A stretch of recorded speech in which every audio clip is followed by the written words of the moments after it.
Hola amigos, bienvenidos a En Buena Onda. Hoy nos estará acompañando como operador técnico el señor Jairo González, en la edición y montaje nuestro querido amigo Jasby Díaz. La productora de En Buena Onda es nuestra querida compañera Norelba Torres, el director de Luz Radio es el profesor Alexander Hernández, y quien les habla, Gabriel Andrade. Todos los miércoles conversa a propósito de algún tema de las ciencias humanas o de la filosofía, aunque aquí también a veces hemos hablado de biología, de física, de historia. Hoy nos acompaña el profesor Luis Vivanco de la Facultad de Humanidades y Educación, es docente e investigador. Bienvenido, profesor. Buenos días, bien, gracias. Lo hemos traído acá para conversar a propósito del hinduismo. ¿Qué es eso del hinduismo?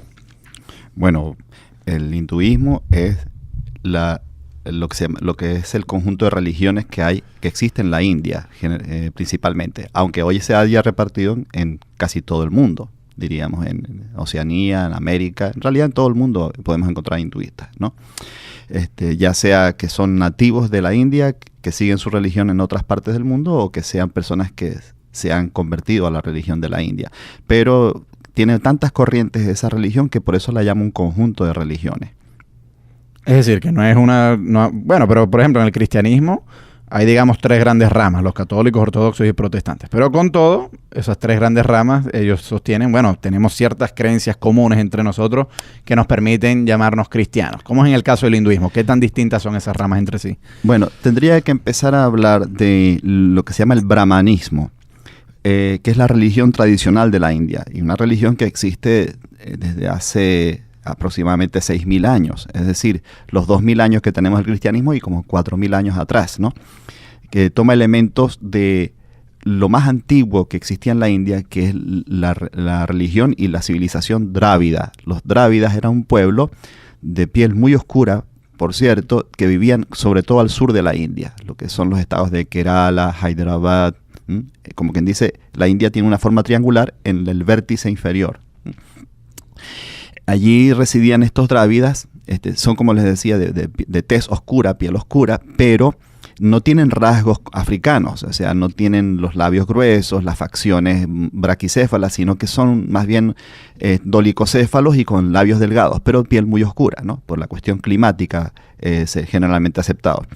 Y hacia el 2000 a.C., esa es más o menos la fecha aproximada, unos siglos más, unos siglos menos, reciben la invasión de un pueblo que viene del centro de Asia.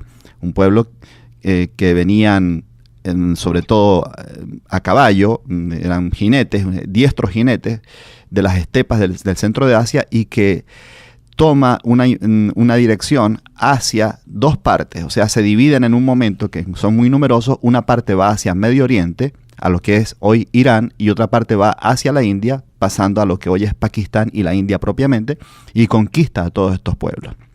Entonces, de ese conjunto de creencias de los drávidas y de los arios, viene lo que llamamos el brahmanismo, esa religión tradicional, y que se basa en lo que llaman ellos Shruti o revelaciones, que son los Vedas, las primeras escrituras, que son recopiladas por los arios y que recogen himnos y textos drávidas y arios.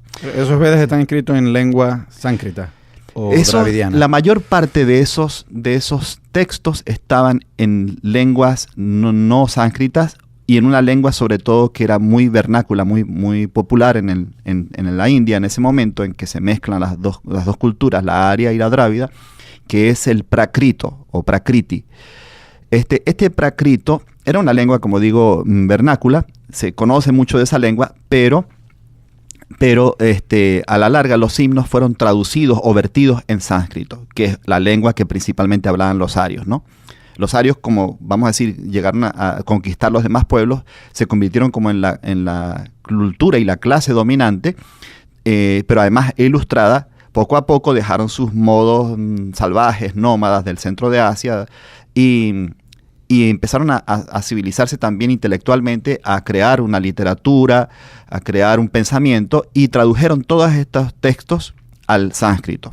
Y eso dicen que fue una cosa a veces muy infortunada, algunos mismos hindúes han dicho, porque vertir los textos antiguos en sánscrito es como pasar, digamos, la literatura griega al latín, ¿no? Es decir, claro, sabemos más o menos los contenidos, pero se pierde mucho de la parte textual, de la parte del idioma, del contexto más emocional que tenían esas lenguas, ¿no?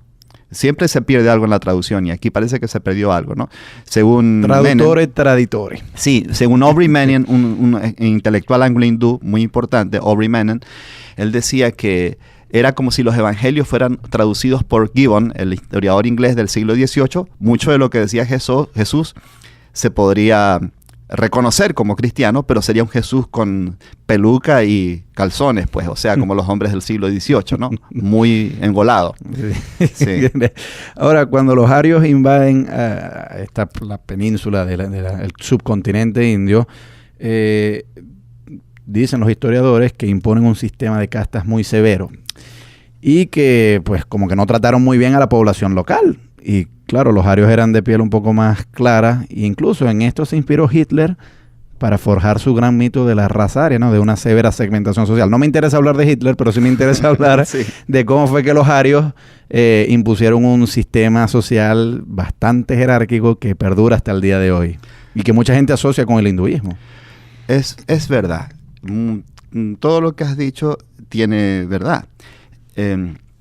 Cuando las personas turistas van a la India y van a ver templos antiquísimos de hace 2000, 3000 años, se asombran de ver por muchas partes, así como hay estatuas y signos de águilas, de animales, también hay suásticas, muchas.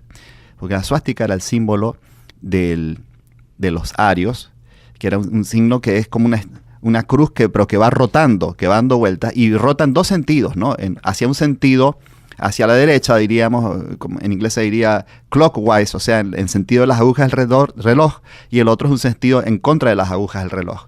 En todo caso, esos dos sentidos significan la naturaleza que gira destruyendo y construyendo. Lamentablemente, bueno, a Hitler como que tomó la que estaba destruyendo, porque es así en el sentido de las manecillas del reloj, y bueno, por ahí le fue, ¿no? Pero las dos eran como los elementos que ellos veían de actividad de la naturaleza. Para ellos la naturaleza era activa porque era un pueblo nómada, tenía que estar siempre en movimiento. Cuando llegan a la India, los arios se dan cuenta de que los pueblos locales tenían costumbres, algunas que eran repugnantes, o sea, comían carne humana y tenían una serie de cosas que ellos les repugnaban, de prácticas idolátricas, prácticas salvajes.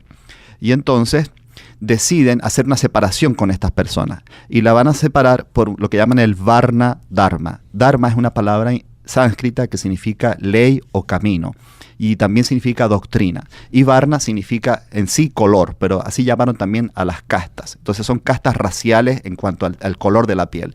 Los más oscuros iban a ser las castas inferiores y los que ya estaban mezclados con arios, que no eran tan oscuros, podían ser castas intermedias, y los más claros, vamos a decir, que eran generalmente no rubios, pero sí pelirrojos y muy blancos, eran los arios de arriba, iban a ser las castas superiores. Eso debería ser recordatorio de que el racismo no ha sido un crimen exclusivo de Occidente. Sí. Estamos conversando con el profesor Luis Vivanco a propósito del hinduismo. Quisiéramos que en el segmento que viene nos conversara un poco más sobre cómo opera el sistema de castas y cuál es su fundamento religioso.